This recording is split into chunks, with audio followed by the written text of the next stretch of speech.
Bonjour à Christophe Combarieux. Bonjour Philippe.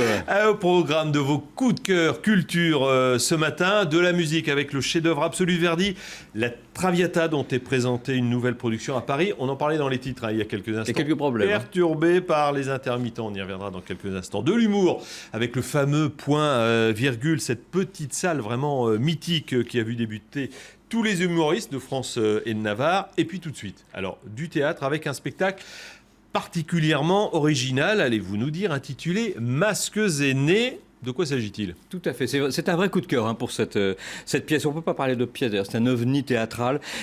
Si vous avez vraiment envie d'originalité, courez découvrir Masques aînés, un spectacle que l'on doit à la compagnie des 100 coups, pardon. C'est différent chaque soir, car entièrement improvisé.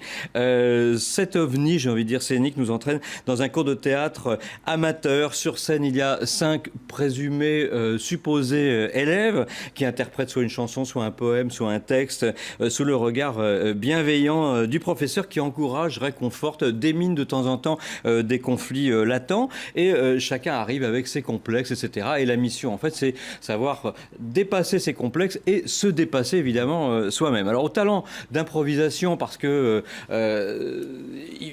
ils ont ce talent absolument exceptionnel de faire chaque soir quelque chose de différent, les acteurs ajoutent une vraie dose d'humanité. On est toujours pris entre le rire et l'émotion.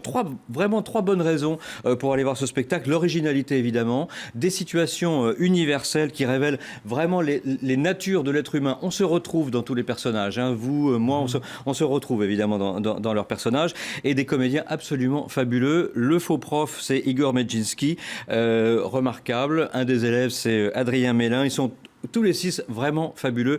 Et franchement, c'était cette semaine la remise des Molières, hein, comme vous savez. Ouais. Je leur aurais bien remis le Molière de la révélation théâtrale. C'est tous les soirs au Théâtre des Mathurins. Et en voici quelques extraits. Je me promenais avec Gargantua. Non, Gargantua. Avec Gargantua. Ah bah non. Alors, Tu vois mes pieds dans la glace? C'est pas une menace. Quel est l'intérêt de cet exercice? Tu m'as dit de pas faire comme eux, moi je fais pas comme eux, hein. il y a vraiment l'ambiance de merde, hein. C'est vrai que... Entre le roseau, se plier, réfléchir et se dire que ce n'est que dans la pratique que le comédien existe. Et c'est qui, toi? T'es qui, le cousin, non? Samantha, elle joue Elena. Elena, elle est venue à la campagne avec son mari. Et moi, je suis tombé amoureux d'elle. Ah bah je vais le défoncer, hein. Non. Attends, il a croqué. Et ben on arrive à la fin du cours. Ah. Passez vite, hein. Eh ben, Ligue des Champions. C'est une structure qui bouge. Attention, c'est chaud. C'est comme si tu me demandais de résumer ta lâche, c'est compliqué. C'est que c'est super-héros. Il existe pas, Igor. Alors, donne-lui un. Robert?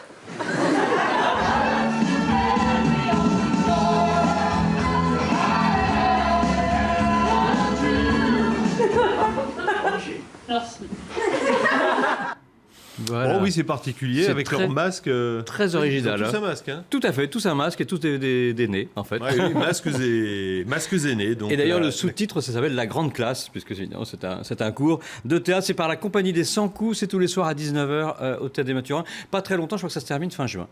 Au Théâtre des Mathurins, parfait. Autre forme de spectacle, Christophe, le one-man show. Et dès qu'on pense one-man show, vient immédiatement à l'esprit le très fameux point virgule, ce minuscule lieu. C'est situé dans le Marais à Paris, où ont débuté quasiment tous les comiques français. Et il faut quand même rappeler que tous ces humoristes qui aujourd'hui bourrent tous les zéniths de France ont tous commencé dans des salles de 80 places, comme justement le point virgule, qui a été un peu un point névralgique de toute cette activité d'humour. Et justement, il y a des moments depuis 7 ans où le point virgule se sent un peu à l'étroit dans cette toute petite salle de 80 places et a quelques velléités d'élargissement, d'agrandissement. Et une fois par an, le directeur des lieux, qui est Jean-Marc Dumontet, quelqu'un qui a beaucoup de flair, c'est vraiment quelqu'un quelqu'un qu'on puisse dire, ouais. d'indispensable dans le milieu de l'humour.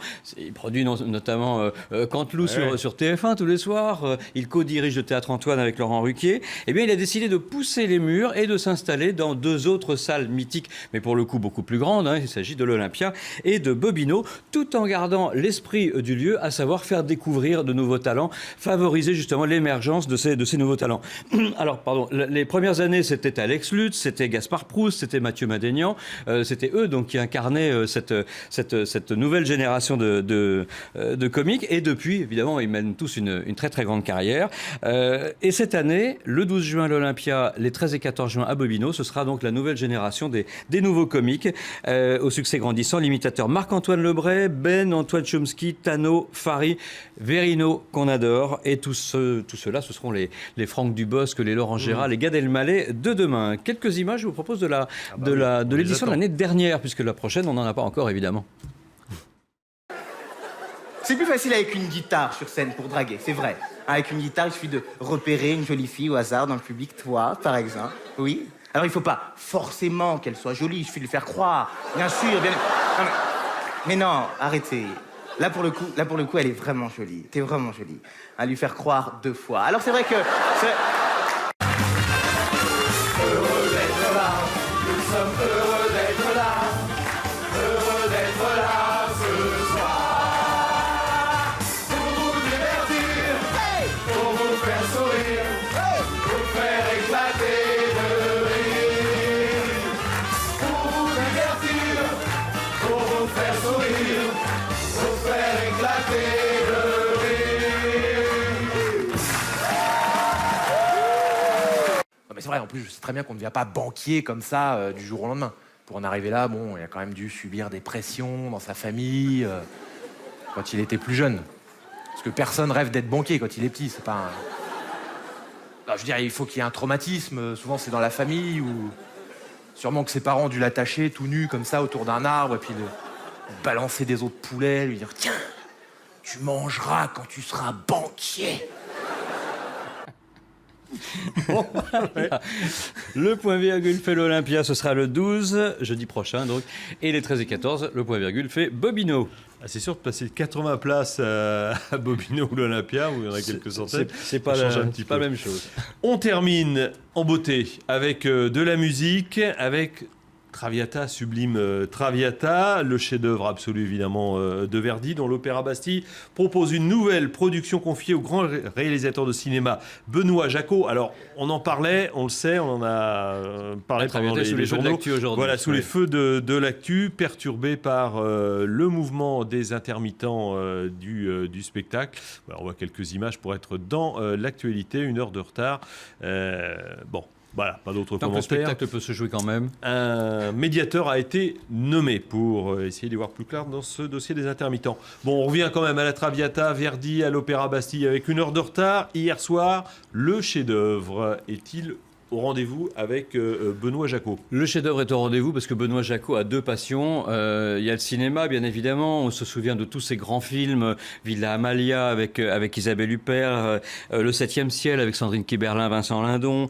Plus récemment, Les adieux à la reine, pour lequel l'année dernière, Benoît Jacquot était nommé dans 3 catégories au César. Ou encore La Tosca, justement, qui, il y a 13 ans, avec Alagna, Raimondi et toute la bande, était en gros le dernier grand opéra filmé.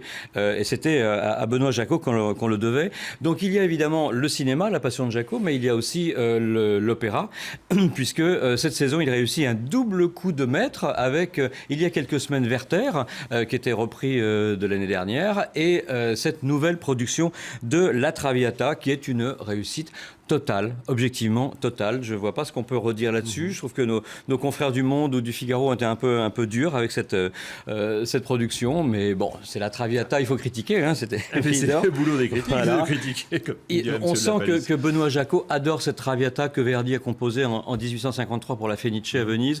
Ça se situe dans son processus de composition entre Rigoletto et Le Trouvère, qui était juste avant, avec lequel la Traviata forme d'ailleurs une trilogie populaire, comme on appelle. Et juste après, c'est Simon Boccanegra et le bal masqué. Et cet opéra annonce un peu les opéras suivants. En plus, la Traviata réussit l'exploit d'être connue du début à la fin par tous les gens qui n'ont jamais mis les pieds dans une salle de spectacle. Parce qu'en gros, la Traviata, c'est 200 musiques de films. Je ne sais pas si vous imaginez. C'est 500 spots de pub. Donc fatalement, vous entendez, tiens, ça c'est les pattes, machin, ça c'est la voiture, truc. Donc même la clientèle est assez concernée à l'opéra. Voilà. Et puis un casting de rêve, puisqu'on retrouve la grande cantatrice allemande Diana Damrau dans le rôle principal, Ludovic Tézier qui fait le père, qui sont absolument sublimes. Daniel Oren dirige dans La Fosse. Il a tout compris à toute cette finesse de l'écriture de Verdi. Je vous laisse en voir quelques extraits. C'est un petit bijou, un bijou éphémère, que ça s'arrête le 20 juin, mais c'est un bijou quand même.